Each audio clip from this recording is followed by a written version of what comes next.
and good morning, Thailand. Thank you very much for joining us on the final day of the week. And we're coming to you again from Cafe Waya here in Boat Avenue, Phuket. And in the in the cafe, we've got Sumi Surian. Thank you very much for coming back, Sumi. Good morning, Tim, and good morning, Thailand. And Sumi is the hospitality and tourism consultant. You actually do a lot of different roles for a lot of different hospitality businesses, but you're right in the thick of it. Indeed, you were at Central yesterday when the Prime Minister came to welcome guests. Yes, it was very exciting. The Sandbox opening in Phuket. So all the who were there. Everybody was there. Everybody. Including Sumi. And not to be outshone, we have all the way from Katu in Phuket, we have Ajarn Colin G. He's this is the longest name I've ever had to read out. He is the Assistant to the Dean of International Affairs and Student Development and Intercultural Communications at PSU in Phuket. Well, that's all the time we've got for in today's program. Colin, good morning. Good morning from Katu. Lovely to see you all. And you're also the previous host of Culture Vulture, which is all about trying to sort of wade through the differences in Thai and Asian cultures, because sometimes us common Westerners get a little bit confused about cultural issues. So you're here to try and sort of give us a little bit of, understanding about the misunderstandings. I am. I won't say I know everything, but yes, I will try my best, shall we say. Okay, so let's get started with a few comments from yesterday. Ray wrote to us, he said, I received my first COVID shot yesterday. I'm an at-risk group. I had the Astra. I just would like to say I feel amazing after the first shot. I have diabetes and no COVID signs before injection. What an amazing change. Renewed energy, no side effects. Well, I think the renewed energy is probably because you got it over and done with. He said, thank you for always keeping expats informed on your YouTube. So good luck to you, Ray. Norman and Vicky wrote to us and they said, hi, we're from New Zealand, wife from Australia. Retirement visas, 79 and 69 years of age. They're in Rawai Beach. They can't work out how to get a corona jab. Could you enlighten us? Well, as far as I know, you need to go to the Phuket.win, Phuket.win website, and you can register for your vaccine. I was vaccinated. I registered on Phuket.win and it worked for me. So that's where you need to go and just go through the things you have to fill out. Have you been vaccinated? Yep, fully vaccinated now. Had my second shot last week, and now they've opened to foreigners who have no work permit in Phuket. So anyone now could anyone get the shots. And I think if you are over 60 years of age, you are given some sort of priority too. So good luck with that to Norman and Vicky. And to Jovencio Sale said, when do you think Thailand will open up entirely? First time viewer, welcome to the program. We're thinking that we're going to see a lot more opening up by the middle of October. Yep. According to the Prime Minister. Yeah, there was a lot of talk yesterday, especially at the Phuket Sandbox opening ceremony, about how Phuket is a pilot destination model that could be replicated in other cities outside of, in Thailand, outside of Phuket, and then fully open by October. I mean, that's the aim of it. Yeah, I don't think Thailand's going to be fully open by the middle of October, and certainly we've got some rather sad news to pass on this morning about the numbers of COVID cases over the past 24 hours soon, but we'll get to that. Colin, were you invited to the ceremony at Central yesterday with the Prime Minister? I wasn't, unfortunately. I must have missed that invitation. Yes. Maybe it ended up in my junk email, but I must say, I think Thailand are going in the right direction. I think baby steps is what's needed. That's certainly what we've got at the moment. Absolutely, and I think it's a kind of a clever way to go. We're going to come back in just a moment, and we're going to have a talk about the start of the Phuket Sandbox, which is really the Thailand official reopening via Phuket, and we'll go through some of those issues. Also, we've got some footage that Jay was out shooting yesterday around Phuket, but we'll do all that right after this break.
And welcome back to the program. Good morning, Thailand, coming to you from Cafe Waya in Boat Avenue.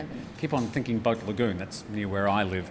And we've got Ajarn Colin from the intercultural communications thingy at Princess Songkla University. It's obviously the most important department in the entire university. It's not even a department. So Go ahead. were you up at Phuket Airport yesterday welcoming the visitors? I wasn't, no, but I did go. I got my second job at Central Festival on Sunday, so I was very pleased with that. Didn't go entirely according to plan, but 90%. Okay, so you weren't there throwing rose petals or anything at the arrivals? No, I wasn't invited. So we had some 347 people arrived yesterday on various flights. It wasn't the 1,500 people that the TAT were thinking were arriving, but there were a few hiccups with the COEs. Yeah, exactly. So Over to you. Over? Yeah, actually, there's some feedback and comment from yesterday as well about the COE from the viewers. So that I have one here from Klaus Thaiger, who said that he has evidence that COE is not handled within 3 days. So he applied for it and checked with the embassy, and they said that it's taking a little bit longer. So he's wondering, with the tourists that came in, how did that happen very quickly? Look, I think different embassies around the world are going to have slightly different procedures. It's going to be lumpy for probably a couple of weeks, maybe even a few months, as the embassies get used to this whole new situation. This is an entirely new protocol, procedures, never been done before. New system as well. Yeah, a whole new system. Yeah. So I suppose all we can say is to people who are trying to come here, trying to get COEs, we urge patience and persistence, because it's just going to take a little bit longer. And there's probably a certain level of Thainess in the whole thing. We'll have a talk about Thainess with Ajarn Colin in just a moment as well. Now, Sumi, we're going to have a talk about the vibe around Phuket. Yeah. Now, as we're having a talk about it, we're going to roll some footage. We sent Jay out yesterday. Jay, of course, part of the program and usually behind the computer pressing the buttons. But we sent him out with his camera to get a bit of a look around the island, the beaches, the streets in various parts. So we'll roll that footage while we're having a talk to Sumi about the vibe around the island. And I suppose from our point of view, there is certainly a sort of a level of excitement around? Yeah, definitely. I think people are coming out more, especially when the restrictions were lessened last week, for Phuket particularly. So you see a lot more people out there celebrating, just going out again to an extent, to what's normal. Going out dining where, there were restrictions, how there were a maximum number of people could be on a table. So now that's all lifted. You see a different vibe, different energy, and definitely more live out there. What about your fellow business people? Are they sort of talking about opening up their restaurants or their shops? Yes, I think most people are already, they're ready. They're ready for visitors, they're ready for business. Everyone's gearing up for this moment for a very long time. And I think that the fact that we still went ahead on the 1st of July, given all the challenges that were posed, I think it's a major milestone for Phuket and a historic moment as well. So I think people are supportive, they are positive, and they want to make it work. So, Colin, from your point of view, have you noticed a sort of any change of vibe from your students coming to classes and stuff? Absolutely. Well, we're online at the moment. We're doing a summer semester, but I will say, I asked my students 6 months ago whether or not they would like to welcome tourists back on the island, into Thailand, and 50% of them said they weren't ready. However, I asked exactly the same question this week, and 100% of students said yes, they were ready to welcome tourists back to the island, vaccinated tourists. But I think the vibe has certainly changed in terms of people's attitude to welcoming them back. Sure.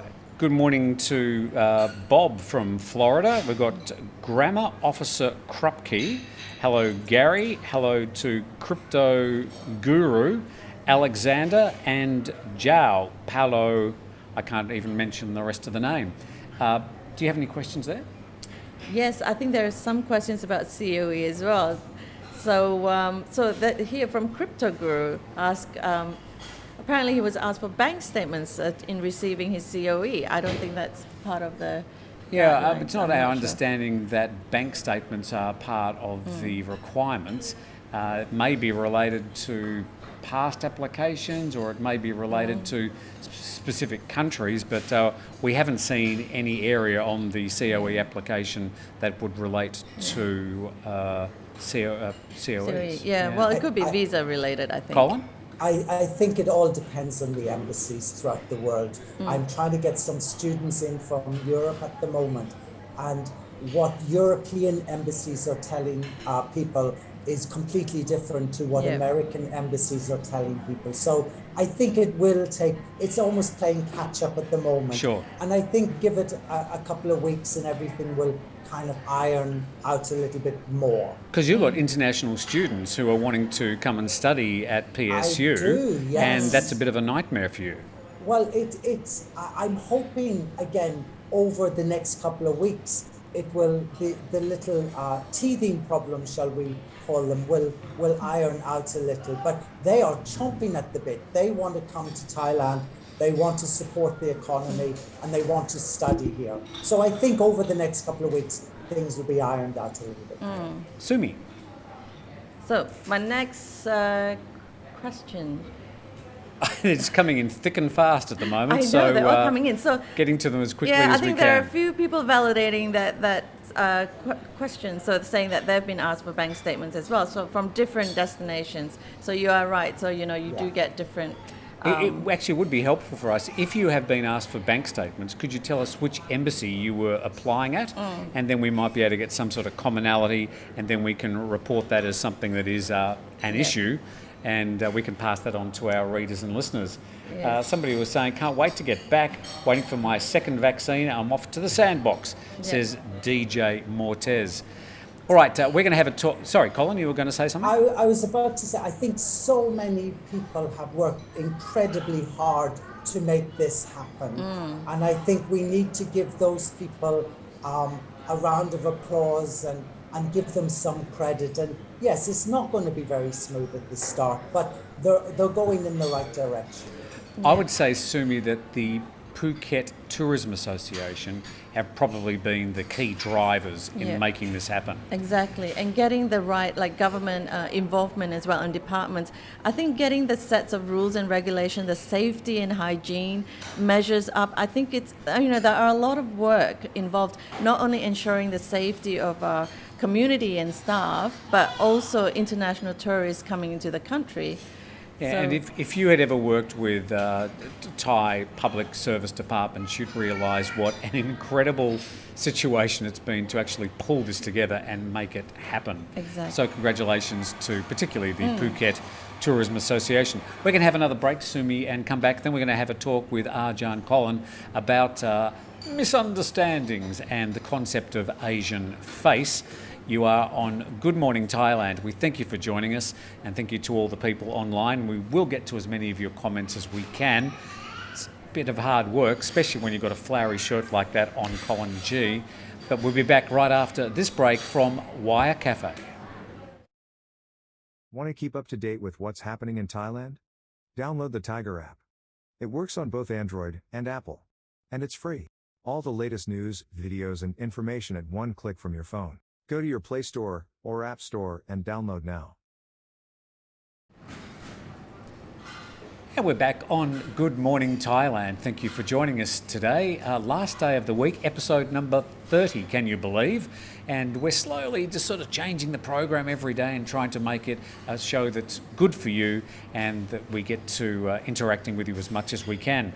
Paul R. says statements have been asked from the embassy in Canberra and Melbourne in Australia. So that's interesting. We'll try and get some commonality from these responses. people being asked for statements. That's I've unusual. got one here from Los Angeles as well. So that Same he's thing. been asked. Yes, correct. Okay. All right, so Ajarn Colin, can you tell us what is Asian face? It's not this face, it's something else. No, it's not. It's a very, very deep element of culture in Asian society. Now, throughout Asia, people are aware of the term either losing face or saving face. But if we focus on Thai culture, it seems to be taken to a whole new level in Thai culture. Like Indians and Chinese, they all have this concept of saving face and losing face.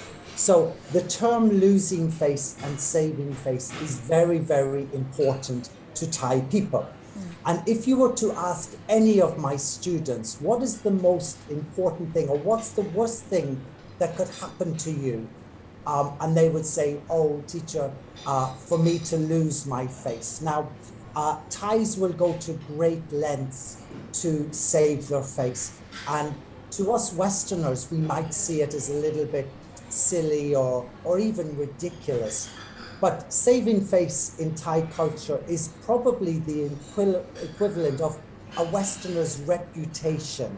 And let's face it, no one wants their reputation damaged. So that would be the equivalent. And the idea behind it is nobody wants to lose their face in Thai culture.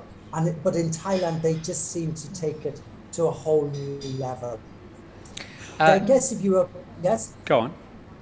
And I guess if you're to apply this to the sandbox model, like the government has come up with this grand plan to open up Thailand eventually, starting with Phuket first. And they have come up with these numbers. Now, for them to lose face, they have to give us some numbers in terms to save face. And if those numbers aren't reached, then there is the possibility that people, especially high up in government, will lose face. They will be embarrassed by what they've told us. So this is why when a Thai person, they might not always say no, even if they know it's not true, they say maybe or even yes, just to save their face. So they don't lose, they're not embarrassed or they don't lose their reputation. But also, remember that Thailand is a very collectivist culture. And if a Thai person or an organization succeeds, all of Thailand succeeds. But equally so, if someone fails, the group fails. So I would imagine that the majority of Thai people are really getting behind this sandbox model, hoping that it succeeds. All right, draw a breath, Colin G. Sumi, I'll get you to respond to that, but I'm just going to say hello to Leslie. She's saying good morning, Tim and Suri. And also a question from W. Dam, who says, since yesterday I've been trying to find a hotel where I can also book a PCR test. It's not possible for me. Where can I find help? Thank you very much. I think they need to go to tatnews.org and they'll find a lot of details about how to order tests and find out information. tatnews.org. Good start? Yes.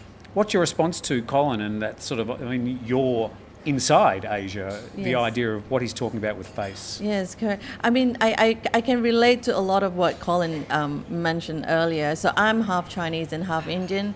And I grew up in Malaysia where, you know, there's a melting pot of, you know, there's a lot of diversity in different, you know, ethnicities, background. And I think a lot of it also comes with not being direct. I think they've been taught to be polite or diplomatic. So when you become diplomatic, you're not very forward with your thinking and your thoughts. So that comes across as, as well as saving face, and you're not coming across as aggressive or challenging the person who's you're having a conversation or engaging with. Colin, I've noticed with working with Thai staff, sometimes you're in a situation where you need to criticise them or comment about their work, but you can't just say that's bad or you didn't do that right. You've got to find a sort of circuitous route to perhaps say, now maybe I didn't explain it properly and it's my fault. But this sort of got to go around and around it. Yeah. Is that sometimes annoying to Westerners, do you think? Oh, absolutely, because we are taught yes is yes and no is no. There are no grey areas. And I notice it in my class. If I say something while I'm lecturing, a German student might say, I don't agree with that, Colin.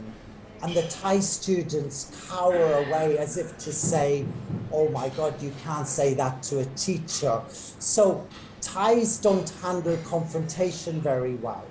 Yes, they tend to shy away. Now, not for 1 second am I saying is this right or wrong. It's just a cultural difference. So yes, the concept of saving face in Thailand is a priority, and it's at all costs. And in amongst our conversation about Asian face and Thai-ness, we've got all your comments. So what are they up to? Okay, so they talked about, so Mike said that Cambodia is where I want a business. So we're talking about, I guess, doing business as well when it comes to culture. I think that's also quite important to have that in mind, who you're engaging with or who you're about to have a conversation. Who's senior, Yes. who's junior? Yeah, exactly. I think every country is very different, how you Yes. approach things, and that's... And you know, in Thailand and Asia and China as well, it's not what you know, it's who you know. So your family connections Yes. will get you a long way or get you a good job. So as I said, I'm not saying this is wrong. It's just different. Yeah. So yeah. Yeah, and I also think, I mean, in my experience, I think language is a really important tool to break any barriers, especially in a foreign country. I think just learning, or at least trying to have an attempt to learn about the language, also breaks down, personal relationship. I mean, communication barriers. It does, and I think Thais are very appreciative if you. As you said, you don't have to be fluent in the language, but at least if you make a little bit of an effort. Unfortunately, I think I'm speaking, I'm making a generalization here, but us Brits are not really great at learning languages, let's face it. We can barely speak English. But the key is really to embrace it. I think embracing the culture, embracing the It is. language. And I think it's important to not just, I think people tend to focus on the language a lot, which language is part of culture, but you actually should know something about Thai culture before you come here. And especially if you want to do business in Thailand, Oh, yes. you need to know about Thai culture and how to manage people and how to get along. A question from DJ Mortez, who says, How did you all experience the last few days in Phuket? How is the city adapting to this new sandbox model? Interesting that you actually refer to Phuket as a city. We see it very much as an island with a lot of little towns and one, you wouldn't really even call it a city, but Phuket town is sort of the largest commercial centre of Phuket on the east side of the island. On the other side of the island is the other sort of big population area, which is Patong, which is literally a party town. And then you've got all these other little zones, and you've got rainforests and beaches, and so it's not really a city. It's an island about 41 kilometres by 21 kilometres wide, I think. Very big island, biggest island in Thailand. About the same size as Singapore. Anyway, I didn't get to your question. How's the vibe been? I think people have been worried. They've had a sense of hesitation, hoping it will work, wondering, pouring through the news. Who's coming? When are they coming? There's been all that. Yeah, but there's also a lot of anticipation about traveling. I mean, you see a lot of residences here planning their travels abroad and hoping to come back through the Sandbox scheme. And not only in Phuket, I mean, you're looking at residences in Bangkok, and other cities as well in Thailand. So, it's a step, I think a baby step towards opening up and being somewhat normal again. Yes, but I also noticed yesterday on Facebook, there was a great sense of pride coming from the majority of Thai people, as if to say, yes, it's a step in the right direction. We're very proud of Phuket. And this is something I really, that jumped out at me yesterday from Facebook, all the comments on Rusty Facebook. Graves has sent a message to us saying many Thais don't want foreigners to know their language. Do you get a sense of that, Sumi? They don't want us to learn Thai? I don't think so. Or maybe I don't think so.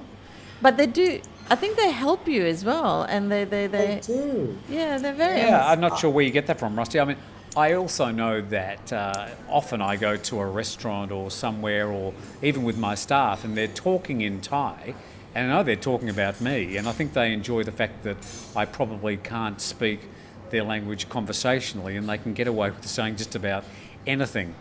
But that sometimes happens, but I think generally Thais are quite happy. It's in their best interest if you can speak Thai, because the communication becomes a lot easier. But I know they might get a little bit sensitive when you can't get the intonation right, because it means a complete different meaning to what you want to express. So I think they might get a little bit annoyed with that, but not annoyed, but maybe not sure about what you're trying to say. Yeah. And no, I wouldn't agree with that at all. I would say Thais are encourage us foreigners to learn their language. And Except we're just too stupid to be able to learn it. Speak for yourself. Give us an example of your fluent Thai language, please, Ajarn. Sawadee Ka. Oh, so he's fluent. I can count 5, which is one number for every year I've been here. So that's progress. Bjorn, where are you, Bjorn? Said, how many tourists are coming today?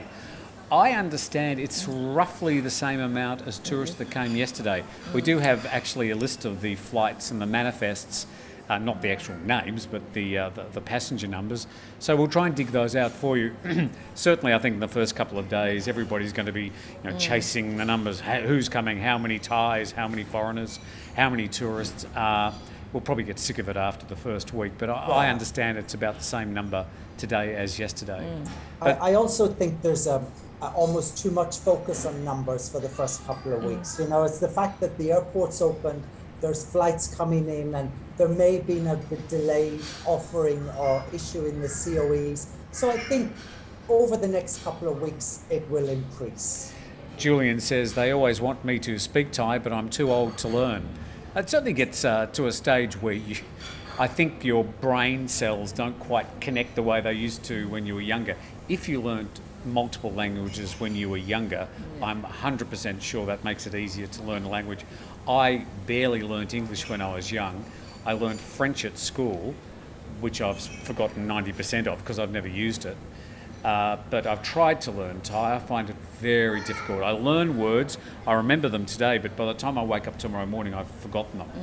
And that's before I even think about grammar, the squiggles, use the word squiggles, their alphabet, and tones. I never get my head around that at all. Never too old to learn new things. Exactly. But I think in Phuket, we're a little bit challenged because although we're immersed in the culture, but most people speak English, so you don't hear a lot of Thai, and you don't pick up as much as you do as if you were living in Bangkok, where everyone speaks Thai almost. My students get very, very excited with our international program because we get a lot of students from Europe, and our Thai students are very excited to hang out with these international students and learn English and learn about their culture as well. So it's not just us learning about their culture, it's them learning about our culture. Annie Master says, I've spent a quarter of my life in Thailand and half in the Philippines. I can't speak either language. So I think for some people it's just harder than others. I have certainly made the effort, probably more early on in my stay here in Thailand than recently. But I'm decided I'm just stupid. Sumi, another comment? Okay, let me just quickly see. Laser focused on those comments. They're just like going like this. Yeah, they're coming so quickly. Okay, so question here from PT10 said the Sandbox has started. Has more businesses that were previously closed, have they reopened, especially eateries and malls? So I think a lot of them continue to be open, especially malls have continued. As soon as the restrictions were lifted, businesses were reopened as much as they could in different areas, more in some areas than others. But we do see a lot more coming up now, especially hotels as well reopening. Yeah, I think from the footage that Jay showed us a little bit earlier, there is still a lot of things that are sort of closed or very quiet. There's going to be a bit of chicken or the egg. Are these businesses going to open up before the tourists come, or are the tourists going to come and then the businesses are going to go, oh, okay, well, we'll reopen? It's going to be slow. Phuket is not going to be like you saw Phuket before. You're going to see wide open, clean, magnificent beaches. You're not going to see crowds of people. You're not going to see thousands of passenger vans on the roads. It's going to be a different experience, but an experience that you'll never see Phuket or indeed other parts of Thailand when they reopen, like you've seen them now. And that's why we think it's worth coming back at this stage, even getting through all this paperwork. Yeah. Colin? I think, as you said, it's a catch-22 situation. You have got lots of businesses closed, but these businesses can't open until you get tourists. And until you get tourists, these businesses can't, as I say, they can't open. So, yeah, it's a catch-22 situation. But I think over the next couple of months, things will start moving again. I live in Kattu. Kattu has not been affected. That's sort of the poor section of Phuket. No, that's very unfair. It's the cosmopolitan section, as I like to call it. This is where the fashionable people hang out. Everything is open here, so I have noticed no difference whatsoever because it is quite a local area. Sumi, comment from you? Yes, so speaking back to the languages again, so I've got Alex Malcolm who said that he found that speaking to Thais in Thai language, he felt that they are more likely to engage with him in conversations. Absolutely, completely, 1,000,000% agree. I remember working in a department of 16 foreigners, teachers, and 2 of them spoke fluent Thai. I hated them, Americans, and I hated them because they were so good at Thai language. That was the only reason. Absolutely. But the Thais completely, they treated them as one of their own. These 2 people, these 2 teachers. Yeah, I think you could say that you will never really understand or enjoy Thai culture completely unless you learn the language. There are a lot of people, a lot of foreigners that come to Thailand and they don't want to learn the language and they sort of live in their own little cluster and sort of think that they blame other people who come to their country and live in clusters. Oh, they shouldn't do that. Well, here they are doing the same here in Thailand. The more you get out and you experience Thailand and Thai people and try and learn the language, the better your experience will be in the country. There's no doubt. I think that applies to everywhere as well. I think it's so important to get a bit of a background on culture, language before we travel, and it just enhances our travel experience a lot more. And it's so easy to do now with Google. All you have to do is Google do's and don'ts in Thailand. For sure. And it comes up with a list of things you should do and shouldn't do. So there should be no excuse. Angela says, I feel that Thais pick up English a lot better than vice versa. I think it's pretty hard for Thai people to get through the quirks of English language as it is for us to get around Thai grammar and tones. What do you think? Yeah, for me, I struggle with the grammar for English. I mean, certain languages are easier than others. For Thai, it's actually pretty straightforward. I think when there's no tenses, that makes it a lot easier. Sure. I mean, you do have the gender specific, but it's very straightforward, unlike certain languages. And like last week, I taught idioms to Thai students. Now, idioms are just mind-blowing. Like when you say to someone, it's raining cats and dogs, it's like people take it literally. They expect things, cats and dogs, to be falling from the sky. So you can understand why Thai people or some Thai people might struggle with this crazy English language. Yeah, and I think all languages, I mean, Australian slang is almost impossible to It makes no explain. sense. Exactly. I'm sorry, Tim, I don't understand what When you're I'm saying slang, I'm talking about what we call strine, which is sort of the slang way of saying the word Australian, strine. And when Australians really lean on their accent, and we've got our own idioms that are peculiar to Australia, and once you come out of the country, people have no idea what you're saying. Okay, good. With that, I'd like to thank Ajarn Colin from the PSU. Thank you very much for joining us. And we might try and get you back on every couple of weeks. We'll have to save up, of course, because you're very expensive. Absolutely. To pay for these shirts. I need a new shirt. And talk about other aspects of Thai culture, because it's quite interesting. Thank you for joining us, Colin. Thank you. You're doing a great job. And let's all get behind Sandbox and make it work. Yes. Thank you, Ajarn Colin. And Sumi, thank you very much for coming in Thank today. you. Thank you for giving me face by inviting me. Whatever. Thank you to Jay and Jason for pressing the buttons, and thank you to you for being part of the program, for sending us your messages and being involved. We really do appreciate it. So from everybody here at Cafe Waya in Boat Avenue in Phuket, we thank you for joining us for another week of Good Morning Thailand. Have a great weekend, and we look forward to seeing you on Monday. Thank you. Bye-bye.